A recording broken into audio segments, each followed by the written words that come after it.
चलिए स्टार्ट करते हैं। थ्रोइंग अ डाई, एक डाई अगर आप थ्रो कर रहे हो तो क्या आउटकम आ सकता है? तो वन डाई के थ्रो करने पे आउटकम तो बिल्कुल सिंपल सा है, 1 से लेकर के 6 तक के नंबर आ सकते हैं। ठीक है, तो हम लोग वन डाई की बात अगर करें, वन डाई, तो वन डाई के केस में जो आउटकम्स होंगे, जो पॉसिबल आउटकम्स होंगे, वो क्या क्या हो सकते हैं? 1 हो सकता है, 2, 3, 4, 5 एंड 6। भाई इन्हीं में से तो कोई एक नंबर आपको मिलेगा, तो ये पॉसिबल आउटकम्स हो गए। तो पॉसिबल आउटकम टोटल कितने हो गए? 6, और इन्हीं में से कोई एक आपका फेवरेबल आउटकम होगा। क्लियर? अच्छा, अब आते हैं टू डाई पे। जब टू डाई की बात करोगे तो टू डाई पे देखो क्या होगा। जब टू डाई के थ्रो करने की बात करेंगे, टू डाई दैट मीन्स एक साथ दोनों डाइस एक साथ थ्रो किए जा रहे होंगे, तो उस टाइम आउटकम्स क्या होंगे? तो टू डाइस। ठीक है, अब अगर आपने टू डाइस किया तो आप देखो, जब टू डाइस एक साथ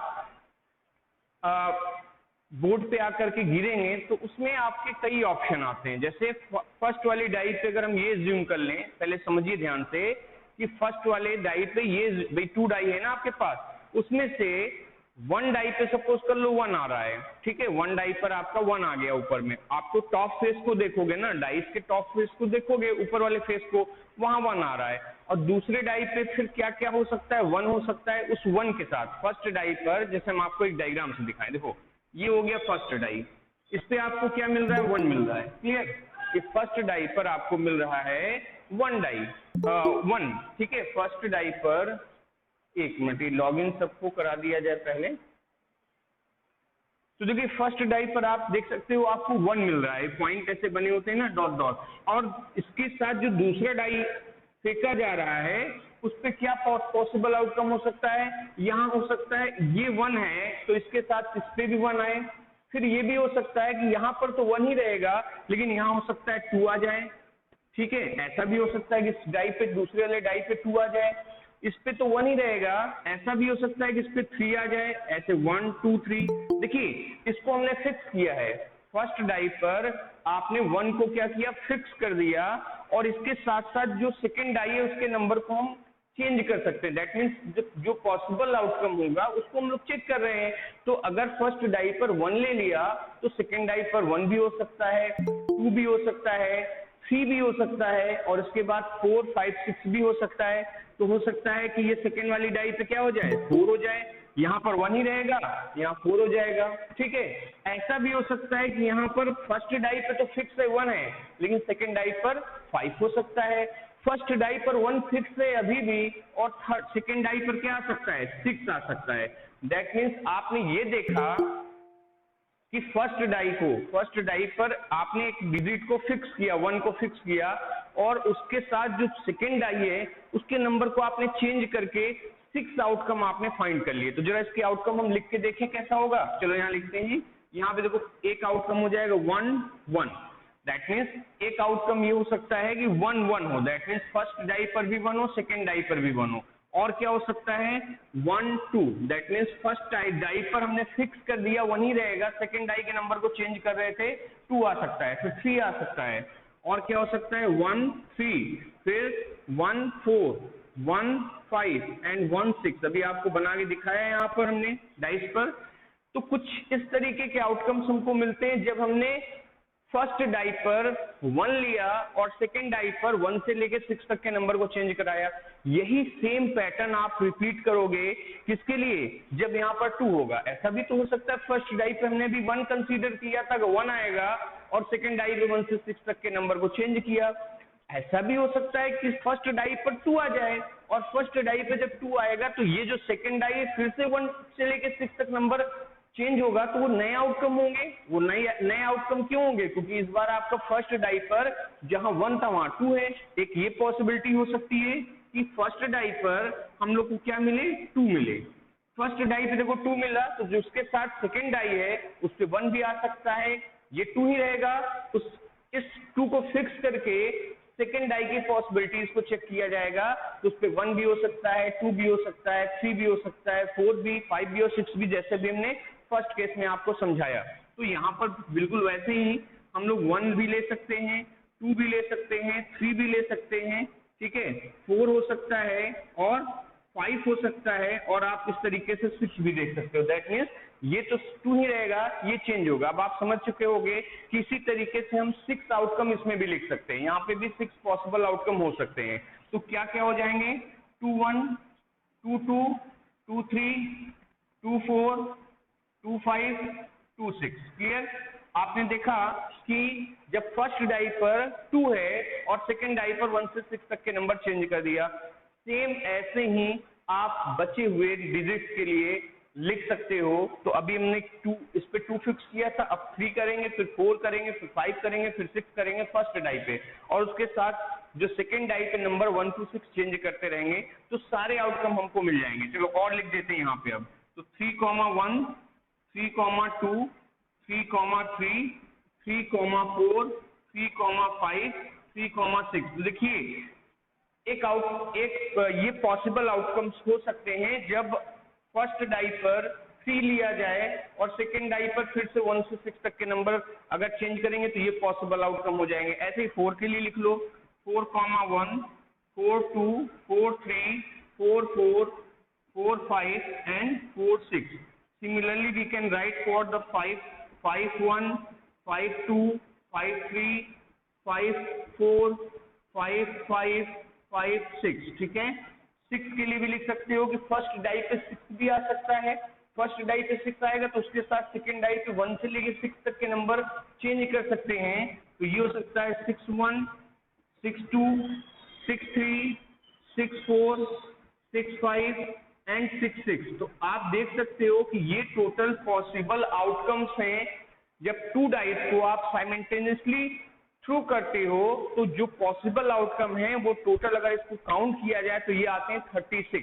तो इस तरीके से 36 आउटकम्स आपको मिलते हैं जब 2 डाइस को साइमल्टेनियसली एक साथ आप थ्रू करते हो। तो टोटल नंबर ऑफ आउटकम आपको कितना मिल जाएगा, total number of outcomes.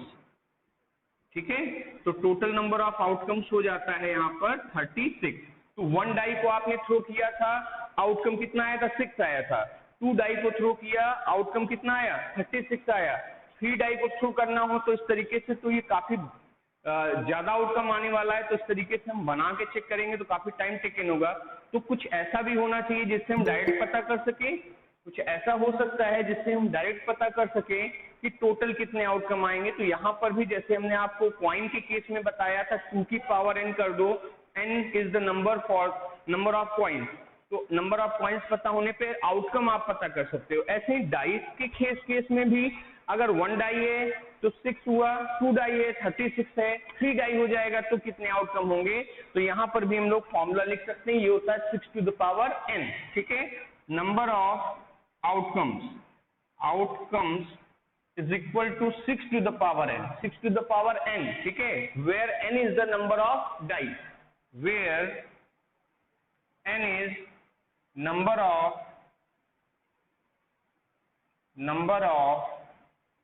die। ठीक है? तो अगर देखो 1 डाई आपने लिया, ये प्रेजेंटिंग जरा बंद कर दो।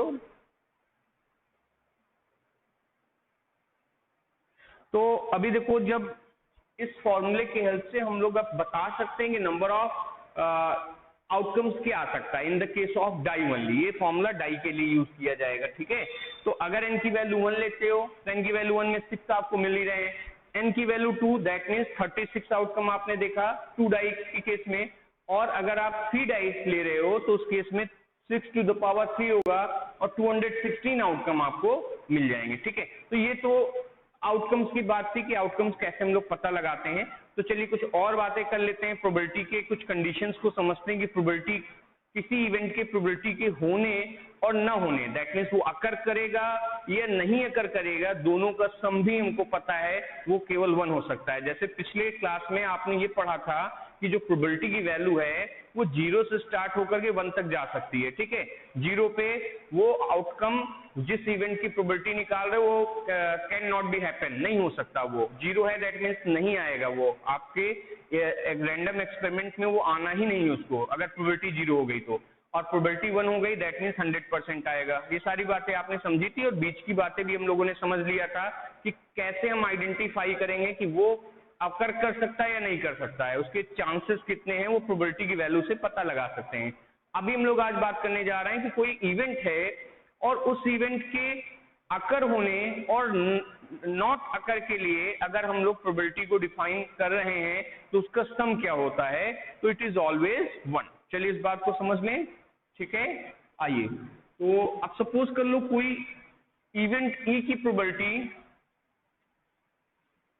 पीई है, ठीक है, इवेंट ई है और उसकी प्रोबेबिलिटी आपने आने की प्रोबेबिलिटी निकाली, दैट मीन्स वो अकर कर रहा है और उस इवेंट के होने की प्रोबेबिलिटी आपने बता दी पीई। समझिए इस बात को, ये भी यूजफुल फॉर्मूला है कि कहीं पर आपने किसी भी रैंडम एक्सपेरिमेंट में जहां पर कुछ आउटकम्स आपको मिल रहे हैं उसमें एक इवेंट ई है और आपने ये प्रोबेबिलिटी निकाल लिया पीई, दैट मीन्स उस इवेंट ई के आने की प्रोबेबिलिटी, ठीक है, वो इवेंट को कितना चांस है उसका कि वो अकर करेगा, उसकी प्रोबेबिलिटी आपने पीई निकाली।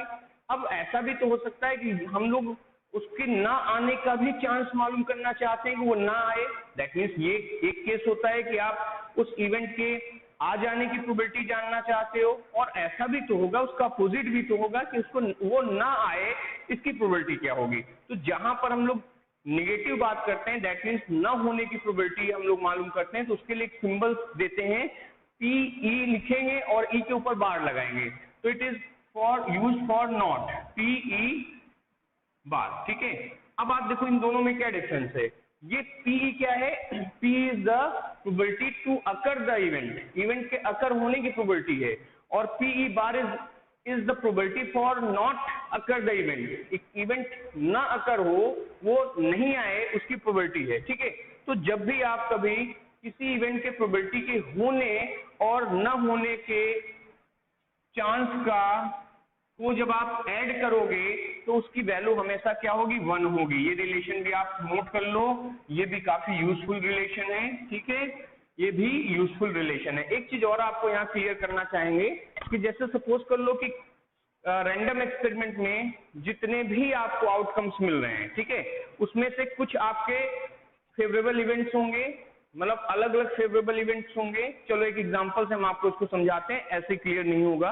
ये बात तो समझ में आ गई कि कोई इवेंट अगर है तो वो अकर कर रहा है, उसकी प्रोबेबिलिटी भी आप निकाल सकते हो, और नॉट अकर के केस में भी प्रोबेबिलिटी निकाल सकते हो। तो इवेंट के अकर करने के लिए पीई लिखते हैं, नॉट अकर कर रहा है दैट मीन्स पीई बार लिखा जाएगा, पीई बार, देखो ये डैश ऊपर लगा हुआ है, और इन दोनों का सम हमेशा 1 होगा, ठीक। चलो एक और एग्जांपल लेते हैं, जैसे सपोज कर लो कोई रैंडम एक्सपेरिमेंट किया और आपके पास कुछ 5 इवेंट्स आ गए, E1, E2, E3, E4 और E5। चलो ठीक है, अब आपने देखा कि कोई एक रैंडम एक्सपेरिमेंट हमने किया, कोई एक रैंडम एक्सपेरिमेंट किया और हमको ये 5 आउटकम्स मिल रहे हैं, हम इनकी अलग अलग प्रोबेबिलिटी निकाल सकते हैं। भाई ये किसी रैंडम एक्सपेरिमेंट के टोटल आउटकम है, तो ये सारे एक साथ तो नहीं होंगे ना, एक बार में तो कोई एक ही आएगा, हो सकता है E1 आ जाए, हो सकता है E2 आ जाए, E3 आ जाए, E4 आ जाए, E5 आ जाए। तो किसी रैंडम एक्सपेरिमेंट में जितने भी इवेंट्स आपको मिल रहे हैं, ठीक है ना, जितने भी इवेंट्स आपको मिल रहे हैं, सारे इवेंट की आप अलग अलग प्रोबेबिलिटी निकाल सकते हो, बिल्कुल निकाल सकते हो। तो अगर इसकी प्रोबेबिलिटी हम निकालेंगे, P1 होगा, इसकी प्रोबेबिलिटी आप निकालोगे, P2 होगा, P3, P4, P5। देखो इसमें रिलेशन क्या होता है कि किसी एक रैंडम एक्सपेरिमेंट के, ठीक है, किसी एक एक्सपेरिमेंट से जो टोटल आउटकम आता है उसमें जो इवेंट्स हैं, टोटल आउटकम के जो इवेंट्स है E1, E2, E3, E4, E5 हमने कैटेगराइज कर दिया। अब इनकी प्रोबेबिलिटी अगर आप अलग अलग निकालो और इनका भी सम करो तो भी 1 ही आएगा। जैसे ये देखो कि आपने इस इवेंट की होने की प्रोबेबिलिटी निकाली P1, ठीक है, टोटल आउटकम में से आपने E1 की होने की प्रोबेबिलिटी क्या निकाल ली, P1। ऐसे ही E2 की होने की प्रोबेबिलिटी निकाल लो, Pe2 हो जाएगा। E3 के अकर होने की प्रोबेबिलिटी निकाल लो, Pe3 हो जाएगा। Similarly Pe4 and Pe5। Clear. तो आपने क्या किया कि किसी रैंडम एक्सपेरिमेंट से जो टोटल आउटकम मिला, उस आउटकम्स के जो इवेंट, सारे इवेंट्स की प्रोबेबिलिटी आपने निकाल ली। 5 इवेंट्स हमने एग्जांपल लिए हैं, 5 इवेंट्स के लिए, तो 5 इवेंट्स के लिए आपने सारी प्रोबेबिलिटी निकाली और उनका सम किया, तो ये एक रिलेशन होता है कि आपका जो उस रैंडम एक्सपेरिमेंट के जितने भी इवेंट्स हैं, सभी इवेंट्स की प्रोबेबिलिटी का जो सम होगा इट इज ऑलवेज 1। ठीक है, यहाँ भी क्या होगा, 1 के इक्वल होगा। तो चलिए, कुछ ये बेसिक चीजें थी जो हमने आपको अभी समझा दी। इस केस में भी 1 होगा, अगर किसी इवेंट के होने और न होने के प्रोबेबिलिटी का सम करोगे तो इट इज ऑलवेज 1। ठीक है, इसका यूज कैसा होता है, इसका यूज ऐसा होता है कि चलो किसी इवेंट के अकर होने की प्रोबेबिलिटी आपको पता चल गई, तो इस रिलेशन से आप उसके ना आने की प्रोबेबिलिटी बता सकते हो। ये यूज होता है इसका ना। यूज क्या है इसका, कि जैसे सपोज कर लो कि किसी एक्सपेरिमेंट के इवेंट ई के होने की प्रोबेबिलिटी पी आपको पता हो गई, तो वो नहीं होगा इसकी प्रोबेबिलिटी अगर आपको बतानी है, तो इस रिलेशन से आप ये पीई डैश निकालोगे, तो उसी इवेंट के न होने की प्रोबेबिलिटी भी मिल जाती है। और ये केस तो है कि जितने भी रैंडम एक्सपेरिमेंट में जितने भी इवेंट्स आपको मिलते हैं, सारे इवेंट्स के प्रोबेबिलिटी का जो सम होगा 1 हो जाएगा। ठीक है, तो चलिए अब एक्सरसाइज में चलेंगे और एक्सरसाइज से क्वेश्चन करके देखते हैं। Now we have to start the exercise 19 from R S. Agrawal book. तो आर.एस. अग्रवाल बुक आप लोग ले लीजिए और उसके क्वेश्चन नंबर 1 से स्टार्ट करते हैं और देखते हैं क्या इसमें गिवन है और क्या फाइंड करना है। अ कॉइन इज टॉस्ड 500 टाइम्स। देखो ये पहले बता दिया, कॉइन को टॉस किया जा रहा है, अ कॉइन 1 कॉइन है, 500 टाइम्स टॉस किया जा रहा है, तो टोटल आउटकम भी तो आपको मिलेगा 500। भाई अगर किसी कॉइन को आप 500 टाइम्स टॉस करोगे तो हर बार एक इवेंट तो मिलेगा, तो दैट मीन्स टोटल आउटकम आपको कितना मिल गया, 500। तो यहां से हम लोग नोट कर लें टोटल आउटकम्स कितना हो जाएगा, 500। ठीक है भाई, कॉइन को आपने 500 टाइम्स टॉस किया, तो हर एक बार जब ग्राउंड पे आएगा तो उस केस में कोई ना कोई एक इवेंट आपको देगा, तो इस तरीके से 500 इवेंट आपके कलेक्ट हो जाएंगे। अब इसमें बता रहा है कि जब 500 टाइम्स टॉस किया गया तो 285 टाइम्स हेड आया। ठीक है, नोट कर लें हेड कितना आया, हेड जो है आप देखो 285 टाइम्स हेड आ गया, और टेल कितनी बार आ गया, टेल आ रहा है 215 टाइम्स। दैट मीन्स 500 में से देखो, उन्हीं 500 में से 285 टाइम्स तो हेड मिल गया और 215 टाइम्स क्या मिल गया, टेल मिल गया। आप देख सकते हो दोनों का सम 500 हो रहा है। दैट मीन्स वो 500 जो आपने ट्रायल्स किए उसमें जो इवेंट्स आए उनको नोट किया गया और ये पता चला कि 285 टाइम्स हमको हेड मिला था और 215 टाइम्स क्या मिल गया, टेल मिल गया। इतनी बातें क्वेश्चन में बता दी है। ठीक है, आगे पढ़ते हैं क्या बता रहा है। When a coin is tossed random, अब फिर से कॉइन अगर हम टॉस करना चाह रहे हैं तो देखो जब हम प्रोबेबिलिटी बताना चाहते हैं तो उसके लिए हमारे पास एक पास्ट डेटा होता है। जो पास्ट डेटा होता है उसी की बेस पे हम आगे फोरकास्टिंग करते हैं। फोरकास्टिंग मतलब भविष्य के बारे में बताते हैं, इन फ्यूचर क्या आ सकता है। तो इसके लिए हमको एक बेस चाहिए होता है ना, कि हमारे पास पहले से कुछ रिकॉर्ड होंगे, उस रिकॉर्ड के बेस पे हम आगे की बात बता सकते हैं कि हाँ अगर हम अब कॉइन एक टॉस करेंगे तो क्या आने के चांसेस ज्यादा हैं। तो वही पूछ रहा है आपसे कि when a coin is tossed at random, अब एक कॉइन और टॉस किया जाए तो what is the probability of getting a head and getting a tail. तो क्या प्रोबेबिलिटी होगी कि हेड ही आ जाए या टेल आ जाए, जिसके लिए पहले से हमारे पास डेटा है। ठीक है, तो देखिए फर्स्ट पार्ट में आपसे पूछ रहा है प्रोबेबिलिटी ऑफ गेटिंग हेड। ठीक है, तो हेड आने की प्रोबेबिलिटी आपको बतानी है। तो अब फिर से आप देखो, आपके पास टोटल आउटकम, अपने कॉन्सेप्ट को रिवाइज करो जो आप पढ़ के आ रहे हो। आपके पास टोटल आउटकम कितना है, टोटल आउटकम 500 है। मतलब अगर हम लिखना चाहें तो 500 इवेंट हम लिख सकते हैं, लेकिन लिखेंगे नहीं ना 500। उसमें अगर 500 इवेंट आप लिखोगे तो आप देखोगे 285 टाइम्स आपको हेड लिखना पड़ेगा। ठीक है, और 215 टाइम्स टेल लिखना पड़ेगा और टोटल आउटकम मिलेगा 500। लेकिन हम लोग उसको ऐसा लिखेंगे नहीं क्योंकि यहाँ पे तो गिवन है ना कि 285 टाइम्स हेड आ रहा है। तो अब आपसे ये बोला जा रहा है कि एक पॉइंट को अगर हम टॉस करें तो उस केस में हेड आ जाए, इसकी प्रोबेबिलिटी क्या है। तो देखो आपके पास फेवरेबल आउटकम है, फेवरेबल आउटकम कौन हो जाएगा, 285। भाई 285 टाइम्स तो हेड आ रहा था ना, और टोटल आउटकम 500 हो रहा है। तो जो फॉर्मूला आपको बताया गया था P is equal to number of favourable event upon total outcome या टोटल नंबर ऑफ इवेंट लिख करके आप इनकी वैल्यू पुट करो और सिंप्लीफाई करो, आपको प्रोबेबिलिटी की वैल्यू मिल जाएगी। चलिए करके देखते हैं। तो यहाँ पर प्रोबेबिलिटी निकालना है तो PE आप यूज कर सकते हो फॉर द फेवरेबल इवेंट, या अगर कुछ ऐसे टर्म्स यूज करना चाहते हो, हेड लिखा है, हेड और टेल है, तो आप चाहो यहाँ पर हेड भी लिख सकते हो, PH ऐसे भी लिख सकते हो, और E जनरली यूज ही किया जाता है, E for the favourable event, मतलब जिस इवेंट के लिए हम प्रोबेबिलिटी निकाल रहे हैं उसी को E डिफाइन करते हैं। ऐसे भी आप लिख सकते हो कि हेड के लिए तो आपने हेड के लिए H लिख दिया। क्लियर? अच्छा, यहां से हो जाएगा number of favourable events, number of favourable events. तो फेवरेबल इवेंट्स मतलब आप हेड लाना चाहते हो, तो हेड लाने के लिए total number of favourable event upon total outcome, total outcomes. ठीक है, तो 500 आउटकम्स में से 285 टाइम्स आया था हेड, तो 285 टाइम्स ये फेवरेबल होगा हमारे लिए, हम हेड ही लाना चाह रहे हैं कि हेड आने की प्रोबेबिलिटी बताइए, और टोटल आउटकम आपके पास है 500, और इसको डिवाइड करिएगा।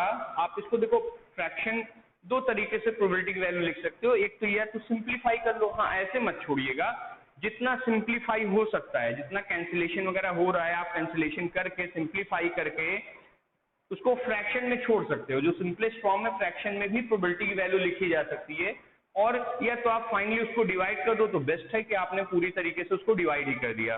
तो चलिए इसको डिवाइड करने पे जो आंसर आ रहा है वो आ रहा है 0.57, तो आपको देखो मिल गया 0.57। ठीक, तो प्रोबेबिलिटी की वैल्यू आ गई 0.57, दैट मीन्स मोर देन 5 है। तो हमने आपको कॉन्सेप्ट समझाया था, मोर देन 5 का मतलब चांसेस बढ़ गए, लेस देन 5 अगर आ रहा है 0.5, इसका मतलब उसका चांस क्या होता जाएगा, कम होता जाएगा। ठीक है, ये बातें पिछले वीडियो में हम लोगों ने समझा था। तो 0.57 दैट मीन्स कि हेड आने का अब जो चांस है वो 0.57 है, दैट मीन्स मोर देन 0.5 है तो चांस ज्यादा है। ठीक है, अब एक बात हम आपको यहाँ पे और समझाएंगे, जैसे हम लोग परसेंटेज में जानना चाहते हैं, चाहते परसेंटेज में बता दें कितना परसेंट चांस है, परसेंट में। ये जो प्रोबेबिलिटी की वैल्यू है, प्रोबेबिलिटी की वैल्यू से तो जो प्रोबेबिलिटी पढ़ा है वो ज्यादा समझ पाएगा, लेकिन जिसने प्रोबेबिलिटी नहीं पढ़ी वो तो परसेंट में आसानी से समझ पाएगा कि कितना परसेंट चांस है। तो हम लोग क्या करेंगे, जो भी प्रोबेबिलिटी की वैल्यू आती है उसको आप 100 से मल्टीप्लाई कर दो। ठीक है, चाहे वो फ्रैक्शन में हो तो आप 100 से मल्टीप्लाई कर सकते हो, और या तो आपका डेसिमल में आ चुका है तो आप 100 से मल्टीप्लाई कर दीजिए। जैसे ही आप 100 से मल्टीप्लाई करेंगे तो जो आपका जो प्रोबेबिलिटी की वैल्यू है वो परसेंट में डिवाइड हो जाएगी। ठीक है, तो यहाँ पे अगर आप इसको परसेंट में कैलकुलेट करना चाहते हो तो आप लिख सकते हो 0.57, यहाँ पे इसके इक्वल में मत लिखिए, इन परसेंट, इन परसेंट। तो परसेंट में अगर हम इसको कैलकुलेट करना चाहते हैं तो 0.57 इंटू 100%, तो देख सकते हो 57%। कितना चांस हो गया, 57%, मतलब 50% से ज्यादा हो गया, आधा से ज्यादा है, हाफ से ज्यादा है, दैट मीन्स चांसेस हैं आने के। तो ये हो गया फर्स्ट केस। सेकंड केस में चलेंगे, जहां पर आपको निकालना है कि सेकंड केस में मैं पूछ रहा है प्रोबेबिलिटी ऑफ गेटिंग टेल, मतलब एक कॉइन को रेंडमली अब हम टॉस करें, तो अब टॉस करने पे वो टेल ही आए, उसकी क्या चांसेस हैं, क्या प्रोबेबिलिटी है। तो चलिए सेम ऐसे ही इसको भी कंप्लीट करना है, जैसे अभी हेड के लिए किया था, रफ कर लेते हैं इसको। ठीक है, इतना सब लोगों ने नोट ही कर लिया होगा। चलिए अच्छा, अब हम लोग लिखेंगे सेकंड केस के लिए। तो सेकंड केस में आप देखिए, सेकंड केस में पूछ रहा है टेल के लिए, तो probability of getting a tail. ठीक है, आप एक क्वाइन को टॉस कर रहे हो और अब उसको टॉस करने पे टेल ही आ जाए, टेल आ जाए, उसकी प्रोबेबिलिटी बतानी। ठीक है, तो सारी बातें तो हमको पता ही है, टोटल आउटकम 500 है, टेल 215 टाइम्स आ चुका है, तो उसकी प्रोबेबिलिटी मालूम करनी कि अब क्या चांस है, according to the given data हम लोग इसको बता सकते हैं। तो यहाँ पर देखो, जो टेल आने की प्रोबेबिलिटी होगी तो उसको हम लोग पीई भी लिख सकते हैं, जनरली पी ही लिखा जाता है, आप स्पेसिफाई करना चाहते हो तो पीटी लिख दोगे for probability for the tail. ठीक है, अच्छा, इक्वल टू में यहाँ पर हो जाएगा number of favourable event upon total outcome, total outcomes, ठीक है। अब देखो इसको हम शॉर्टकट में भी पिछले क्लास में आपको बता चुके हैं, आप इतना ऐसे नहीं लिखना चाहते तो आप सिंपली लिख सकते हो इक्वल टू में NE for number of favourable event, number of favourable event, और यहाँ पर लिखा जाता है NS, S that means sample space. Sample space वो एक कलेक्शन होता है इवेंट्स का जो रैंडम एक्सपेरिमेंट से आपको मिलते हैं, जो टोटल आउटकम होता है उसी को हम लोग सैंपल स्पेस भी बोलते हैं। तो आप शॉर्टकट भी यूज कर सकते हो NE अपॉन NS, ठीक है। अच्छा, अभी यहाँ पर हम लोग देखें तो टेल के लिए 215 है जो नंबर दिया हुआ है, टोटल आउटकम 500 है। इसको भी अगर आप कैलकुलेट करोगे तो ये आ जाएगा 0.43, प्रोबेबिलिटी जो हो जाएगी वो 0.43 आ जाएगी। तो 0.43 इज द प्रोबेबिलिटी, तो दैट मीन्स ये टेल 0.5 से लेस हो गया, दैट मीन्स इसके चांसेस क्या होंगे, कम होते जाएंगे, आने के चांसेस हेड से तो कम ही है ना। और दूसरी बात, इसको अगर परसेंटेज में कन्वर्ट करना है तो इंटू 100 से मल्टीप्लाई करिएगा, आप परसेंटेज में भी बता सकते हो। तो इन परसेंट अगर इसको कैलकुलेट करना है तो 0.43 प्रोबेबिलिटी की वैल्यू है, अगर इसको आप परसेंट में लिख रहे हो तो मल्टीप्लाई कर लीजिएगा आप 100 से, तो ये हो जाएगा 43%। तो 43% चांस है, 43% चांस है कि टेल आ सकता है। एक बात यहाँ पर आपको और क्लियर करा दें कि जैसे अभी जस्ट अभी हमने आपको बताया कि किसी आउटकम में, दैट मीन्स रैंडम एक्सपेरिमेंट हो रहा है तो उसमें जितने आउटकम्स आ रहे हैं उसका अगर उसको आपने कैटेगराइज कर लिया, जैसे यहाँ पे समझो आप 1 कॉइन लिए थे और 1 कॉइन को ही टॉस कर रहे थे, उसको आपने कैटेगराइज किया कि हेड आ रहा है और टेल आ रहा है, दैट मीन्स यहाँ पे 2 ही कैटेगरी है ना। तो जो 2 कैटेगरी है उन दोनों का आपने अलग अलग प्रोबेबिलिटी निकाला, एक बार हेड का निकाला, एक बार टेल का निकाला। तो टोटल आउटकम में जितने भी आपके इवेंट थे सबके लिए आपने निकाल लिया, भाई एक इवेंट आपका हेड था, एक टेल था, 2 आपकी कैटेगरी मिल रही थी, तो दोनों कैटेगरी का आपने अलग अलग प्रोबेबिलिटी निकाला और ये देख सकते हो कि दोनों प्रोबेबिलिटी का जो सम है वो कितना हो जाएगा, 1 हो जाएगा। तो आप चेक कर सकते हो यहाँ पर, इसको भी वेरीफाई कर लो। देखो PH that means probability to getting a head, और PT probability to getting a tail, अगर इन दोनों को हम चेक करें तो 0.57 प्लस 0.43, और आप देख सकते हो ये 1 आ जाएगा, 1.00। तो दैट मीन्स जो sum of the probabilities of all events is always 1, ठीक है। किसी एक रैंडम एक्सपेरिमेंट में जितने भी इवेंट्स हैं उन सभी इवेंट्स की प्रोबेबिलिटी अगर आपने निकाल ली सभी की, ठीक है, अगर 3 होते तो ऑल 3 के, तो जितने भी इवेंट्स हैं उनकी प्रोबेबिलिटी को निकाल के अगर उनका सम किया जाएगा तो आप देखोगे उसकी वैल्यू क्या होगी, 1 ही आएगी, ठीक है।